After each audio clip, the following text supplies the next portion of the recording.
열린 라디오 YTN에서는 시청자 여러분의 목소리를 듣습니다. 참여 신청과 의견은 유료 문자 샵 0945, 우물정 0945나 YTN 라디오 프로그램 열린 라디오 YTN 게시판을 통해 남겨주세요.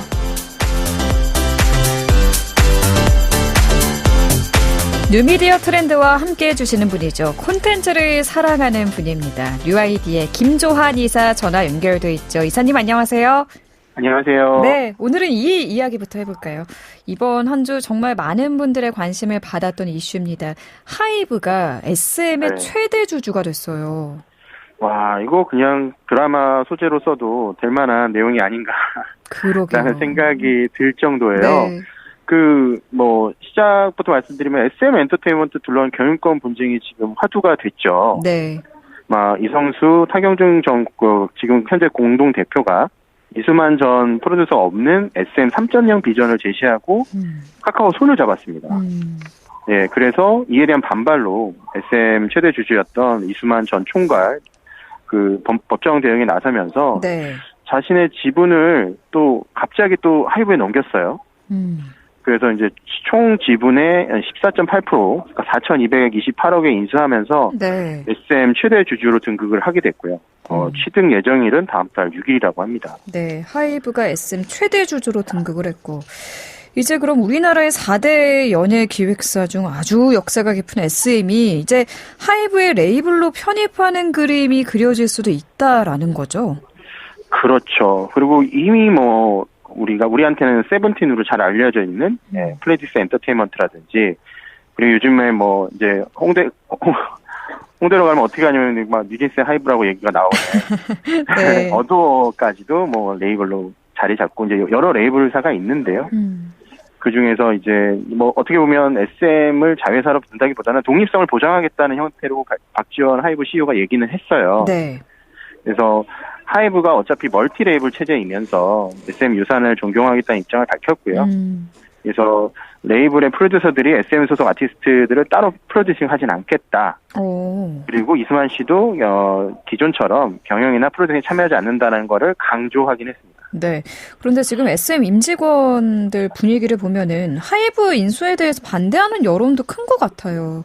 내부에서는 이수만 전 총괄 프로듀서에 대한 해외판 라이크 기획 설립 등 의혹을 제기하는 상황인데요. 이건 경영에 대해서 좀 더 굵직하게 정리가 되면 다시 추후에 짚어보기로 하겠습니다. 맞습니다. SM과 하이브가 만나면 엄청 큰 공룡 기업이 되는 거 아닙니까? 콘텐츠 변화는 어떻게 전망을 하십니까? SM은 자체 어떻게 보면 마블처럼 컬처 유니버스라는 SMCU라는 걸 갖고 있는 회사죠. 그래서 SM의 국한 그룹들이 이게 광야라는 세계관에서 서사를 가지고 서로 교차시키고 움직여서 보이그룹으로 보면 샤이니와 엑소, NCT가 합쳐가지고 슈퍼엠 이런 그룹을 만든다든지, 네. 그다음에 보아, 소녀시대, 레드벨벳, 에스파 멤버들이 합쳐서 더비트 최근에 나왔던 더비트 걸그룹을 만든다든지, 갓더비트를 만든다든지 이런 것들이 있는데 카카오가 사실은 이제 SM 인수로 했을 경우는 슈퍼캡 와이파이가 당장 필요한 세계관을 활용한다는 얘기가 있었는데요. 네. 하이브로 가면서 또 얘기가 많이 또 바뀌어지죠. 독자 프로듀싱을 유지한 만큼 또 SMCU를 유지할 거라고 보이고 어떤 상황에서든 다시 SMCU는 유지될 걸로 보이는데 최근에 SM이 갖고 있는 디어유라는 플랫폼이 또 굉장히 화제입니다. SMCU라는 거는 SM이 갖고 있는 세계관을 말씀하시는 맞습니다. 거죠? 네, 세계관을 유지할 걸로 보이고 대신에 SM이 가지고 있는 서비스 중에 디어유라는 팬들과 아티스트와의 채팅을 할 수 있는 서비스가 있거든요. 네. 이거는 또 하이브가 전면적으로 활용할 가능성이 있어 보인다는 얘기가 있습니다. 예. 네, 앞으로 SM 엔터테인먼트 인수전의 결말이 어떻게 될지 지켜보도록 하고요. 요즘 또 이게 화제입니다. MZ세대 SNS가 있다고요? 네, 이게 이름도 꼭 한글 이름처럼 느껴져서 네.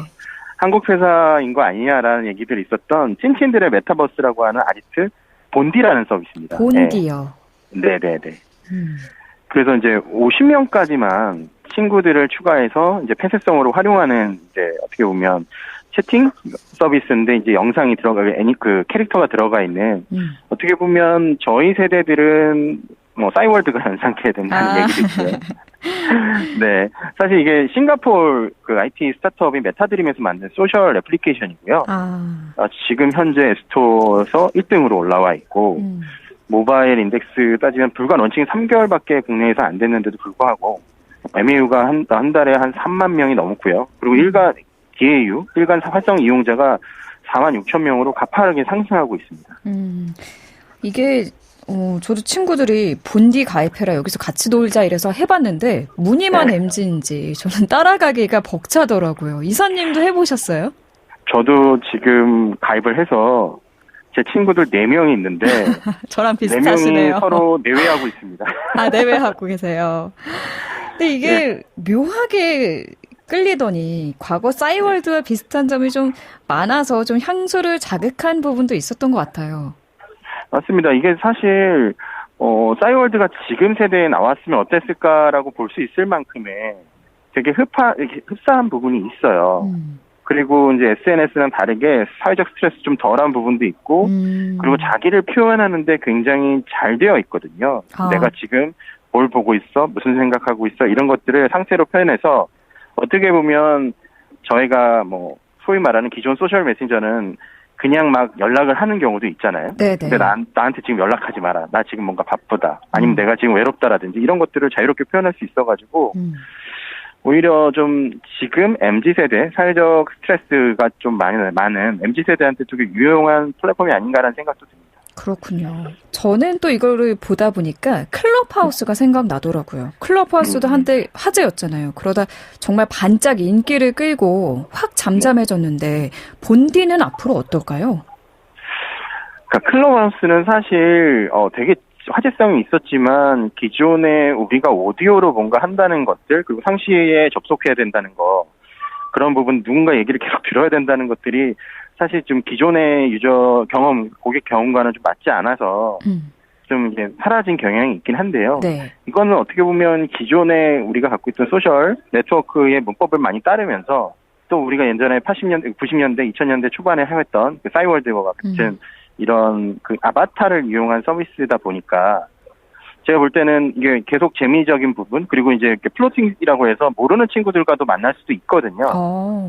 네, 그래서 뭐 확장성이나 이런 부분들이 있기 때문에 네. 잠깐 유행을 하는 부분에서 좀 예를 들면 말 그대로 많은 사람들이 이용하는 시점이 한번 된 다음에 또 지켜봐도 될 것 같아요. 왜냐면 이게 아직까지 클럽하우스처럼 정말 많이 화제가 돼 있는 상태는 아니기 때문에. 네. 그런데 이렇게 잘 나가고 있는 본디 앱이 논란이 있더라고요. 개인정보를 과잉 수집하고 있다. 사실인가요?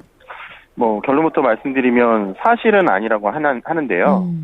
예, 논란의 핵심은 네. 개발사인 메타드림이 싱가포르로 국적을 세탁한 사실상 중국 기업인데다가 그 불필요한 개인정보를 수집한다는 의혹이 좀 있어요. 근데 이게 이제 그쪽에서는 SNS를 통해서 중국 트루리라는 회사에 지적재산권을 인수해서 새롭게 앱을 탄생시킨 것 뿐이고 네. 중국과 연관이 없고 개인정보 역시 수집하는 개인정보 역시 통상적인 정보라고 얘기를 했습니다.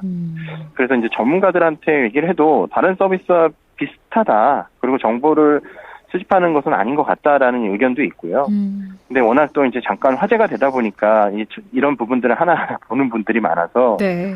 예, 요즘 또 개인정보 유출에 굉장히 민감하다 보니까 그런 것 같아요. 그렇죠. 그래서 이제 그런 거를 본인들이 안 하겠다고 했으니까 진짜 계속 안 하는지에 대해서는 모니터링은 필요한 것 같습니다. 네. 본디에 대한 이슈 여기까지 보고요.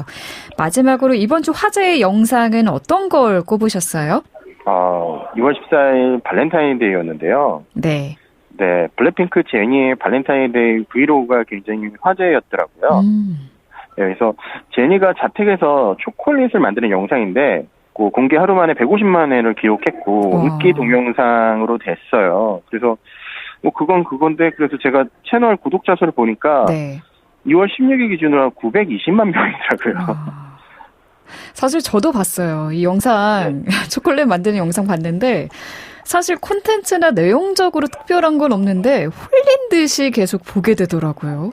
저는 그랬는데 이사님은 블랙핑크 멤버들의 유튜브 채널의 인기 요인이 어디에 있다고 보세요?